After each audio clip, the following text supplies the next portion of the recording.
The Takori vessel hung like a silent shadow above Earth, its metallic hull reflecting the distant sun as it orbited undetected by human tracking systems. Inside the command center, Commander Doan stood with his 4 arms clasped behind his back, all 4 of his eyes focused on the series of floating displays showing detailed scans of the planet below. Oxygen, nitrogen atmosphere. Abundant water. Moderate technology, he noted, his mandibles clicking together with each word. Perfect for our needs. Science Officer Gaki moved beside him, her slender frame barely reaching his shoulder. Her skin shimmered with a faint blue bioluminescence that pulsed gently with her breathing. The dominant species appears unsuited for combat, Commander. Scans show no natural defenses. Dohan flicked through more images of humans going about their daily lives. Indeed, no protective exoskeleton, no venom sacs, poor night vision, and minimal strength compared to our warriors. Their sensory capabilities are limited at best. They've built cities and primitive aircraft, Gahi pointed out, but their space technology is rudimentary. They've barely touched their own moon. Commander Dohan's outer eyes narrowed while his inner ones focused on close-up images of human civilians. Curious that such a weak species has become dominant. Their planet has many more physically imposing creatures. They use tools, Gahi said, but so do many prey species across the galaxy. The commander made a decision. Mark this planet as a Class 3 acquisition target. Easy extraction, minimal resistance expected. He turned to his communications officer. Alert Research Division. I want a collection team prepared by next cycle. Within hours, a smaller craft detached from the main Takori vessel. Lead researcher Minji sat in the primary observation seat, reviewing data as her team of 6 researchers and 4 security personnel prepared their equipment. She'd headed collection missions on 12 different worlds, and humans seemed particularly unimpressive compared to most sentient species she'd studied. Our target zone is a northern forest region, she told her team as their ship pierced Earth's atmosphere, its advanced cloaking technology making it invisible to human radar. Low population density, isolated. Perfect for initial specimen collection without detection. The craft descended through wisps of cloud, flying low over endless stretches of pine forest. The navigation system identified a small clearing, and the ship settled silently among the trees, its landing supports adjusting to the uneven ground. Researcher Taeyong checked the external sensors. Air quality nominal. No toxins detected. Gravity slightly higher than home, but within tolerable parameters. Minji nodded. Deploy the base shield. Keep our footprint minimal. Remember our assignment parameters. We need 5 specimens, varied in age and physical condition. Quick extraction, minimal contact. The team worked efficiently as night fell, setting up a perimeter of sensors that would alert them to any approaching large life forms. Their base shield, a dome of energy that bent light around their ship, made them invisible to simple observation. Security Officer Chunho tested his immobilizer weapon, the device humming quietly as it charged. These humans won't pose any threat, he said confidently, but standard protocols apply. Non-lethal capture only. Minji reviewed the regional map projected above her wrist device. We'll start reconnaissance at first light. The nearest human settlement is over 20 kilometers away.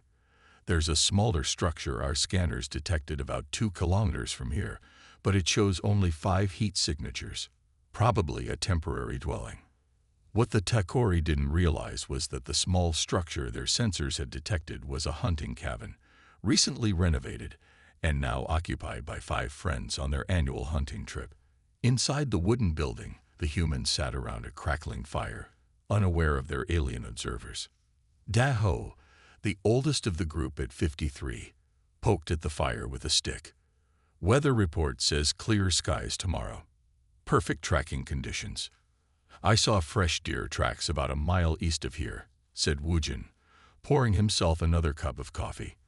A former military tracker, he'd spent years teaching survival skills before retiring to open his own sporting goods store. Kibum, the youngest at 28, cleaned his rifle with practiced precision. "Think we'll have better luck than last year. 3 days, and not a single deer." "That's because Sunho can't stay quiet to save his life," laughed Ja, the group's cook and a veterinarian by profession. Sunho threw a marshmallow at his friend. Says the man who stepped on every dry branch in the forest. As the humans laughed and continued their evening, the Takori researchers were setting up sophisticated monitoring equipment in the surrounding forest. Researcher Hannah placed small recording devices on trees, their organic camouflage making them nearly impossible to detect. "The specimens show interesting social bonding behaviors," she noted, watching the cabin through thermal imaging. "They appear to be engaging in some form of communal ritual around a heat source." "Probably a defense mechanism," replied Taeyong. "Prey species often cluster together for protection." Back on their ship, Minji studied the preliminary data. Something about the humans' behavior patterns seemed odd to her. Most prey species exhibited regular periods of heightened alertness, but these humans seemed relaxed despite being in an isolated location. "Perhaps they feel secure in their shelter," she reasoned aloud. "Or they're simply not intelligent enough to recognize their vulnerability." As the Takori completed their preparations, Minji couldn't shake a small feeling of unease. In her experience, even the most docile species usually displayed some awareness of potential threats. These humans seemed almost purposefully isolated, as if they were comfortable being away from the safety of larger numbers. "We'll observe for one local day cycle before attempting capture," she decided. "I want to understand their movement patterns and daily routines first." Little did the aliens know that the 5 humans in the cabin were far from helpless. Each had spent decades honing skills that made them formidable in this environment.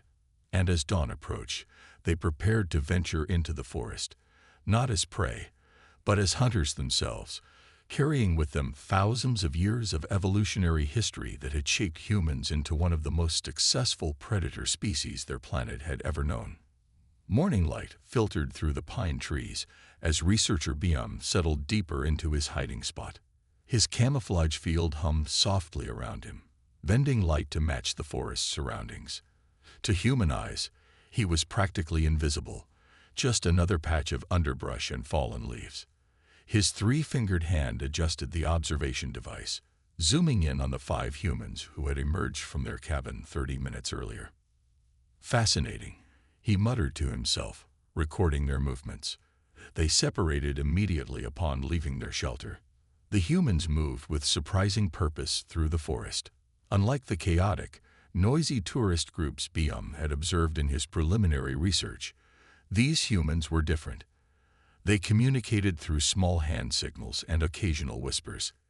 Each carried a long metal tube, primitive projectile weapons, according to the Takori database, and wore clothing that blended with the forest colors. Biam activated his communication link. "Lead researcher Minji, I'm observing unusual behavior from the human group." Minji's voice came through clearly in his ear implant. "Explain." "They appear to be engaged in some kind of ritual. They're moving with coordination, stopping periodically to examine the ground and vegetation. They carry weapons but haven't used them. Their behavior doesn't match our predicted patterns for a prey species." Back at the Takori ship, Minji reviewed the live feed from Biam's recording device. She frowned, her antennas twitching with curiosity. "Their movement pattern suggests a search algorithm, but that's typically a predator behavior. Perhaps it's a cultural practice," offered researcher Hana, who stood beside her. "Many prey species develop complex social rituals." Minji considered this. "We need a specimen to understand better. Their physical structure clearly indicates limited offensive capability." "Biam, identify an isolated subject and prepare for collection." Biam acknowledged the order and signaled to his 2 assistants, Taeyong and Juno, who were positioned nearby in their own camouflage fields. The 3 Takori researchers tracked the humans as they spread out through the forest. "The oldest one has separated from the group," Biam noted. "He's approximately 15 meters from the nearest companion. That's our target." The human they selected, Hyuk, a 60-year-old former park ranger with 4 decades of wilderness experience, moved quietly between the trees. He carried his rifle loosely in his hands, his eyes constantly scanning the forest around him. Occasionally he would stop and listen, his head tilted slightly. Biam and his team positioned themselves strategically. Taeyong circled to the right, Shunho to the left. Their plan was simple: activate the containment field around the human, sedate him, and transport him back to the ship before the others noticed his absence. On my signal, Biam whispered into his communicator, 3, 2, but before he could say 1, the human suddenly stopped walking. Hyuk knelt down, his weathered hand reaching toward the forest floor where, hours earlier, Shunho had briefly stepped without his camouflage field activated. Tracks, Hyuk called out, his voice carrying through the quiet forest. Something strange here. Not animal prints I've ever seen. Biam froze, his finger hovering over the containment field activator. How had the human detected their passage?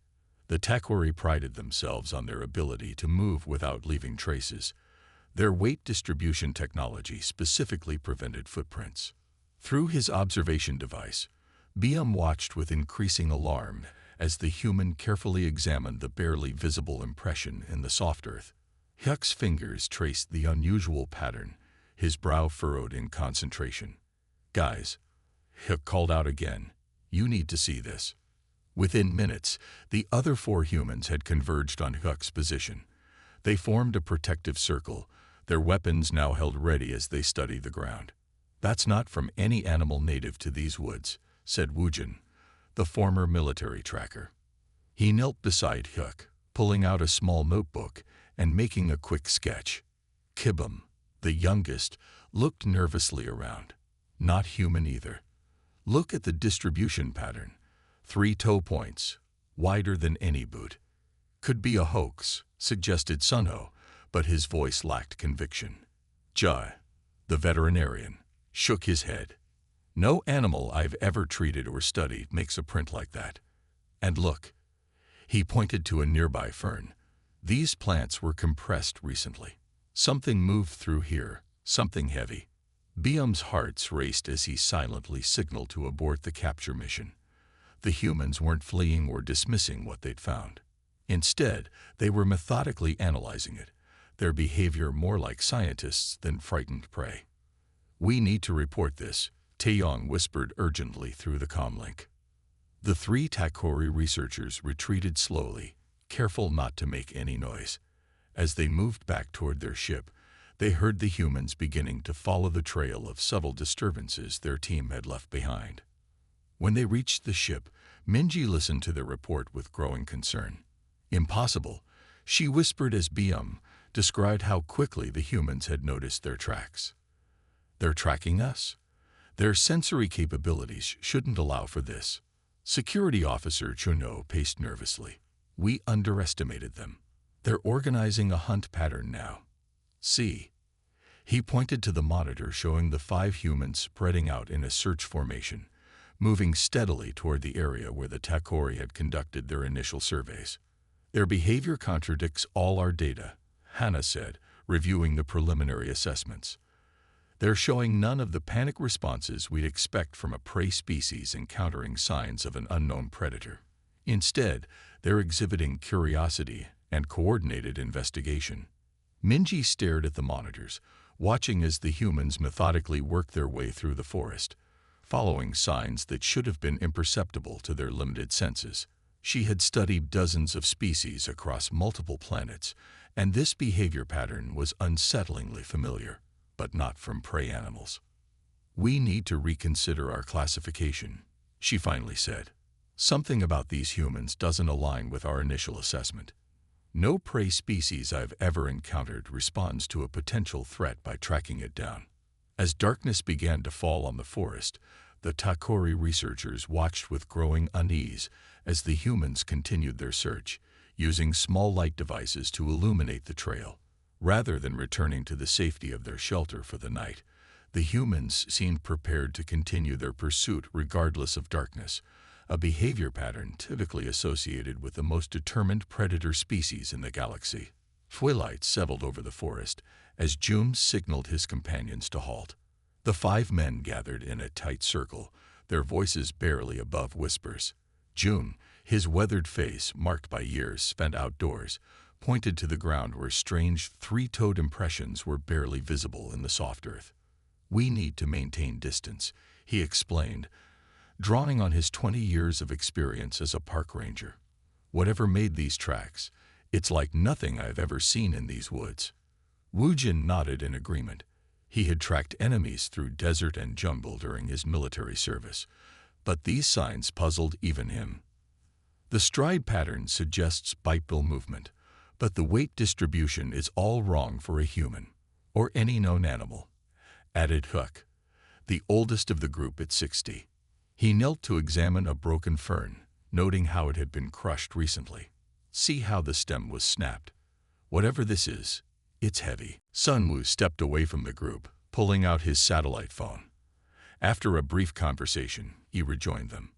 "Military's been notified. They're sending a specialized team, but they're at least 5 hours out. We're on our own until then." Kibum, the youngest hunter, nervously adjusted his rifle strap. "Should we head back to the cabin?" June shook his head. "If there's something unknown in my forest, I want to know what it is."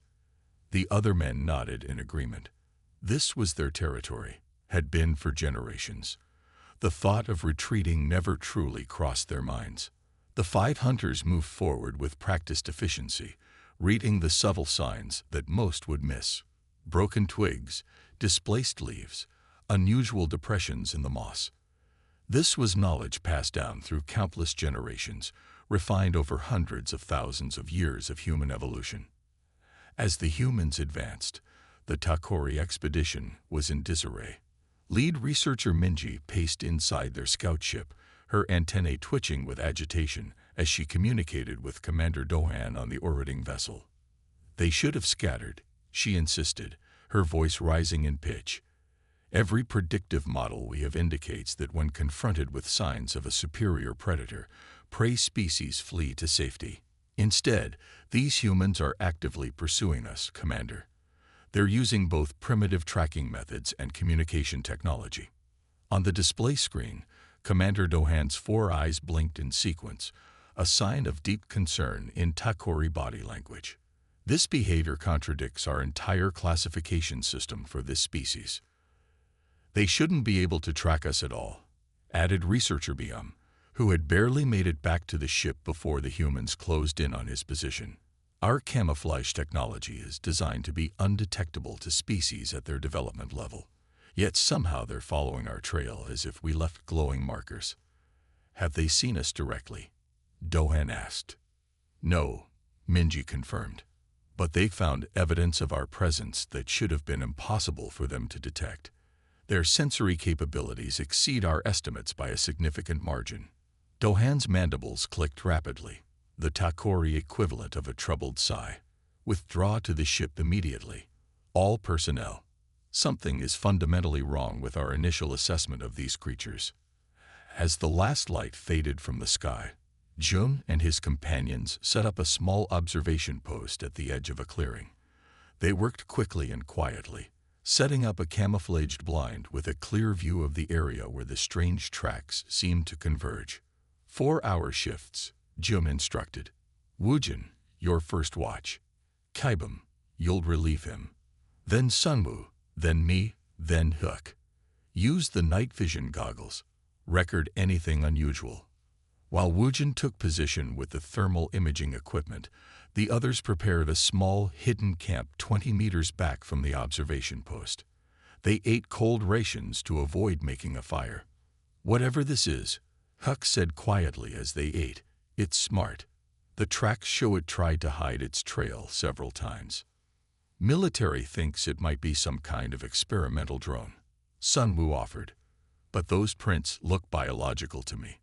Inside the Takori ship, the alien researchers monitored the humans with increasing alarm. Their thermal sensors showed the 5 humans had established what appeared to be a surveillance position. "They've set up an observation post," Security Officer Chuno reported. "They're using basic thermal imaging technology to watch our location. Impossible. Researcher Hana whispered. How could they know where we are? The ship's shield bends all light and heat signatures. Bium studied the sensor readings more carefully. They've identified the subtle atmospheric distortion our shield creates. Look, they've positioned themselves with a clear line of sight to our exact location. Minji felt a cold sensation spreading through her body, the Takori physiological response to threat. For the first time in her career studying alien species, she felt like the specimen under observation rather than the scientist. As the night deepened, the Takori took turns monitoring the humans.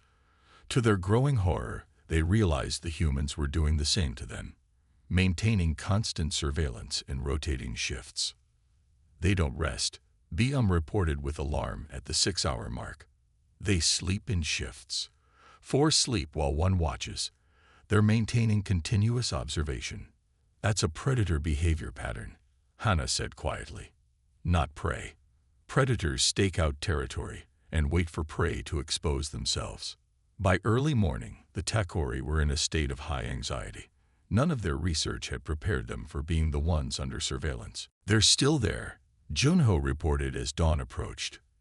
And more humans are coming. Our long-range sensors detect vehicles approaching from the south. On their emergency channel, Commander Dohan's voice was tense. Prepare for immediate extraction. Something is fundamentally wrong with our classification of this species. No prey behaves this way. As the morning light filtered through the trees, Wujin spotted a subtle distortion in the air near the center of the clearing, like heat waves rising from hot ground, but more geometric in pattern. Movement, he whispered into his radio. 2 o'clock position, about 50 meters out. Some kind of camouflage technology. The other 4 men immediately awoke and took position, their rifles ready. Jun focused his binoculars on the spot Wujin had identified. I see it. That's no animal and no drone I've ever seen. For the first time, the humans caught a glimpse of their quarry as a Takori briefly appeared at the edge of their cloaking field. Tall, multi-limbed, with an exoskeleton that reflected the morning light in an iridescent pattern. What the hell is that? Kibum whispered. Kuk, the oldest, smiled grimly. Something that thought it was hunting in our woods. Something that's about to learn it made a mistake. The Takori, unaccustomed to being the ones pursued, scrambled to complete their emergency extraction. For the first time in their history of studying other species, they were experiencing what countless creatures across the galaxy have felt when encountering Takori researchers: the cold, relentless pressure of being hunted by a determined predator. Commander Dohan's 4 hands moved frantically over the control panels aboard the main Takori vessel in orbit. His inner eyes focused on the stream of Earth data, while his outer eyes monitored urgent reports from the stranded research team. His mandibles clicked rapidly, a sign of extreme stress among his species. Pull every historical record we have on humans, he ordered. I want evolutionary data, hunting patterns, warfare tactics, everything. Around him, the command center hummed with nervous energy as officers compiled the requested information. Science Officer Gathi directed the data streams, her slender fingers dancing across holographic displays. Commander, I'm finding disturbing patterns, she reported. Initial data was incomplete. We focused on their physical attributes without considering their evolutionary history. Dohan leaned forward as images and records filled the main display. Videos of human hunters pursuing animals across vast plains. Historical drawings of primitive humans with simple spears bringing down creatures many times their size. Archaeological records of megafauna extinctions that coincided with human expansion across continents. This can't be correct, he muttered, but the evidence kept mounting. A junior officer approached with additional findings. Sir, their physical adaptations make more sense when viewed through this lens. Their forward-facing eyes are predator features for depth perception. Their unusual thermal regulation through sweat allows for sustained pursuit. Their upright posture and efficient running gait. All adaptations for hunting. Dohan finished, his voice hollow with realization. He turned to address his officers who had gathered to hear his assessment. These humans, he explained, evolved as persistence hunters. Before their technology, they would pursue prey until it collapsed from exhaustion. Their endurance exceeds most known species in our database. Science Officer Gahi's eyes widened as she analyzed ancient cave paintings showing humans systematically hunting large animals. Their history is filled with accounts of hunting creatures many times their size to extinction. They didn't need claws or venom. They simply outlasted their prey. Mammoths, dire wolves, giant sloths, read Communications Officer Minho from Earth's paleontological records. All vanished after human contact. Dohan's outer eyes closed briefly, a gesture of acknowledgement among his kind. We classified them incorrectly. Their lack of natural weapons isn't a weakness. It drove them to develop artificial ones. They're not prey. They're apex predators. The command center fell silent as the implications sank in. Their entire assessment protocol was based on physical attributes that typically signaled predator or prey status across the galaxy. Humans had defied that classification system entirely. And now our research team is surrounded by them, Gahi said quietly. Down on Earth's surface, dawn broke over the forest as lead researcher Minji peered through the ship's external sensors. What she saw made her antenna flatten against her head in alarm. The clearing around their cloaked vessel was no longer empty. The 5 human hunters had been joined by dozens more. Military vehicles formed a perimeter around the area, and uniformed humans with more advanced weapons moved methodically through the trees. They've established a containment formation, reported Security Officer Chuno. Classic predator encirclement tactics. Researcher Biam monitored the humans' communications. They're coordinating efficiently.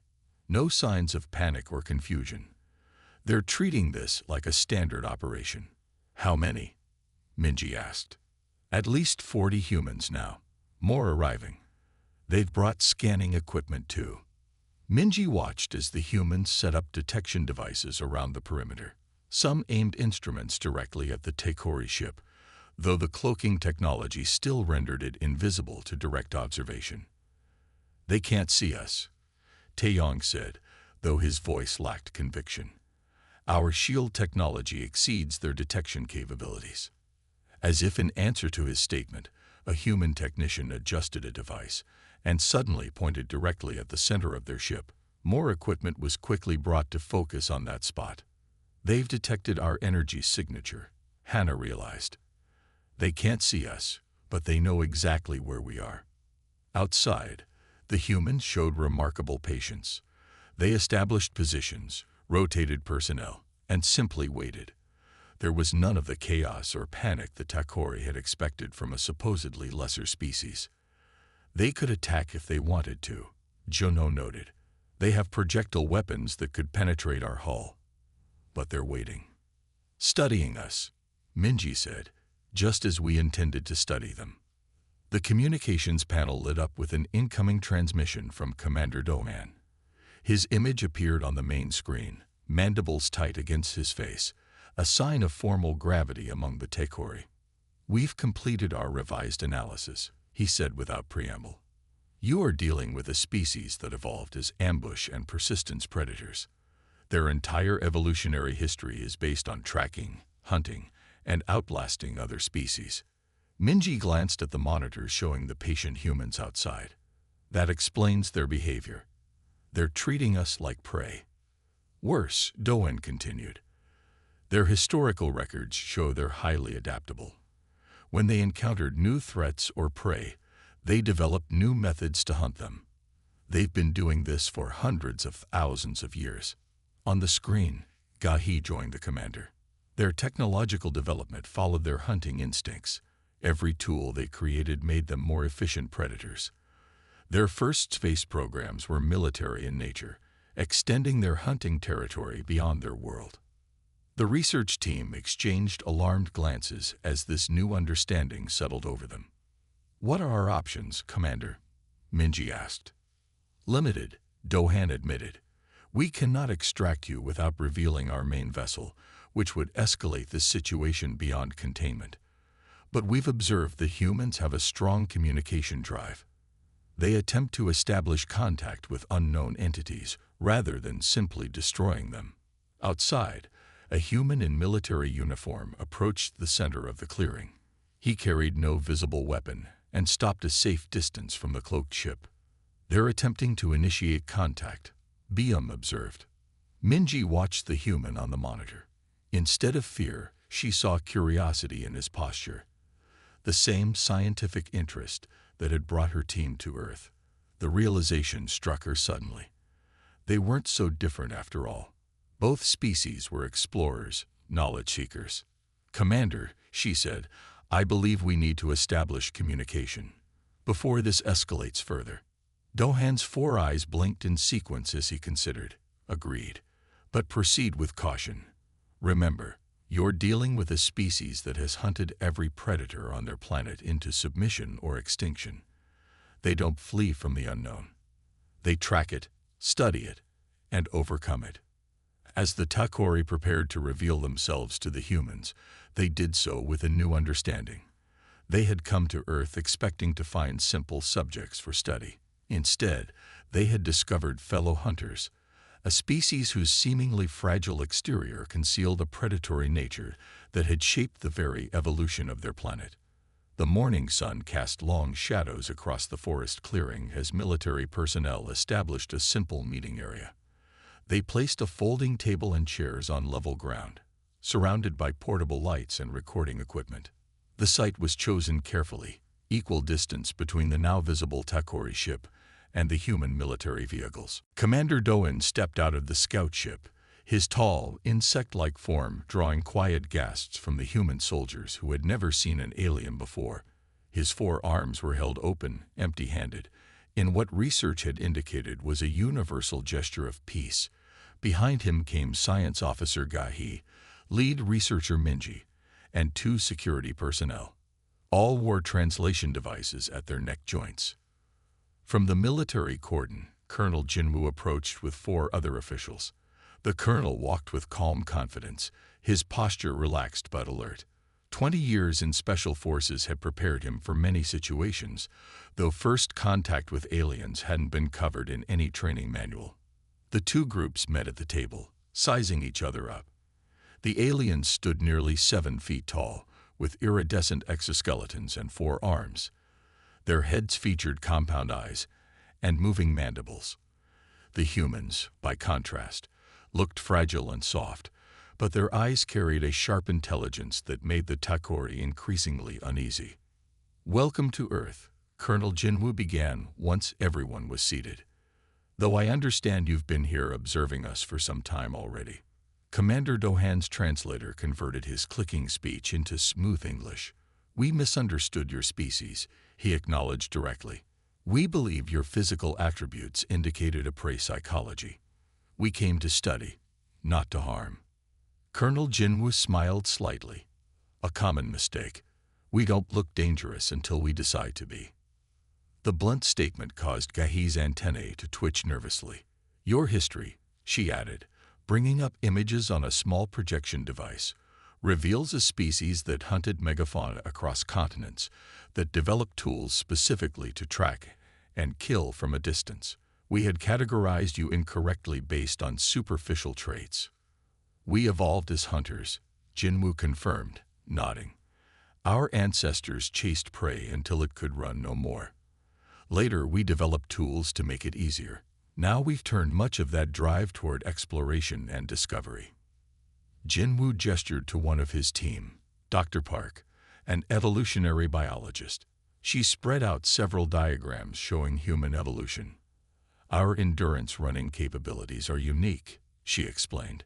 "Few creatures on Earth can sustain pursuit for as long as humans.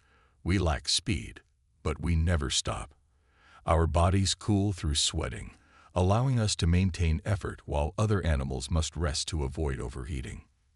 Minji leaned forward, scientist to scientist. "We observed this pattern when your hunters followed our team. They maintained pursuit through the night, taking turns to rest, but never stopping the hunt. We've only seen such behavior in apex predator species. That's exactly what we are, Dr. Park confirmed. "But we're curious predators. We want to understand what we hunt." The negotiations continued through the day. The Takori shared information about their species and civilization, while the humans explained Earth's nations and governmental structures. By late afternoon, they had drafted a preliminary agreement. "The terms are fair," Commander Doan said, reviewing the document. "Open communication channels, scientific exchange, and mutual non-interference."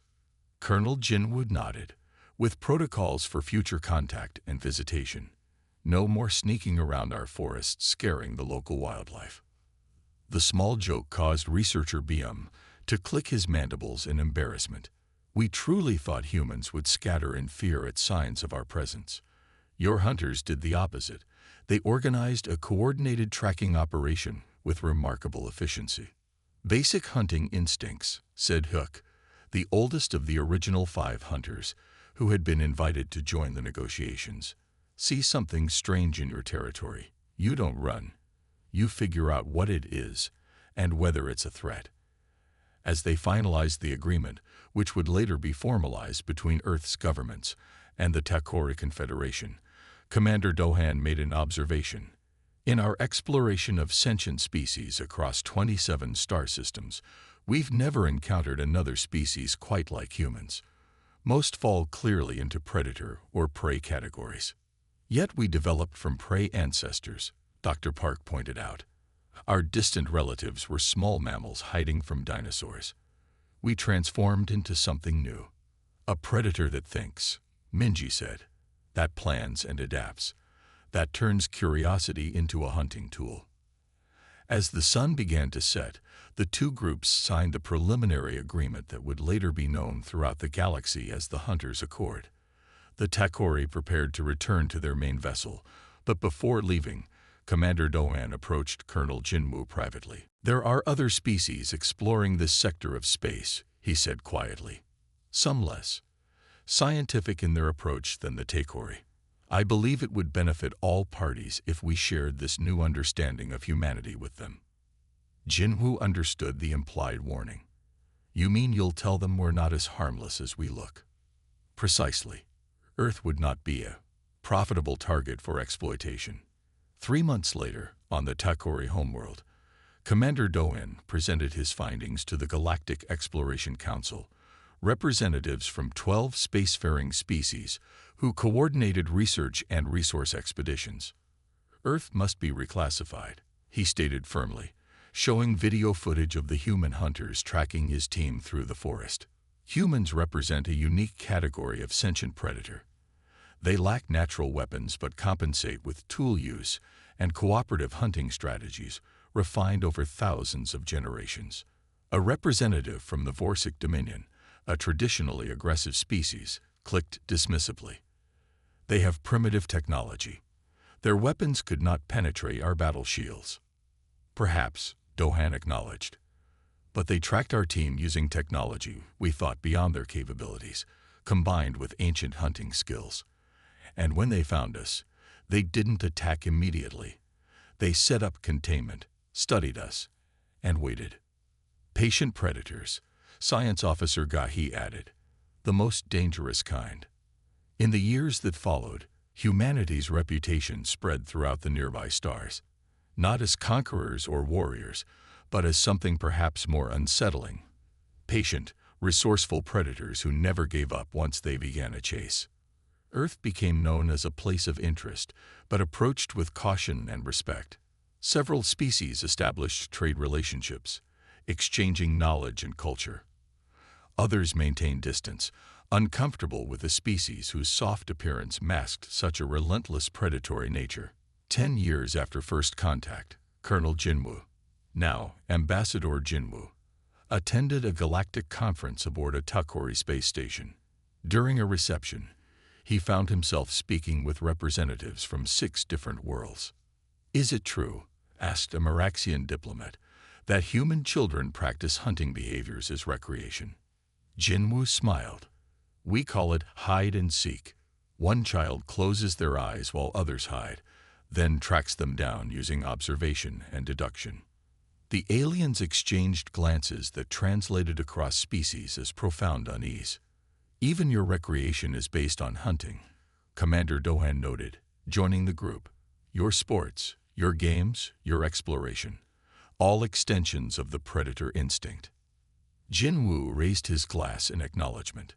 We are what evolution made us, a species that spent its formative years not running away from danger, but running toward it. And throughout the galaxy, the lesson was learned. The soft, seemingly defenseless bipeds of Earth were not to be underestimated. Behind their fragile exteriors and friendly diplomacy lurked the heart of the ultimate predator, one that had spent thousands of generations perfecting the art of the hunt. The end.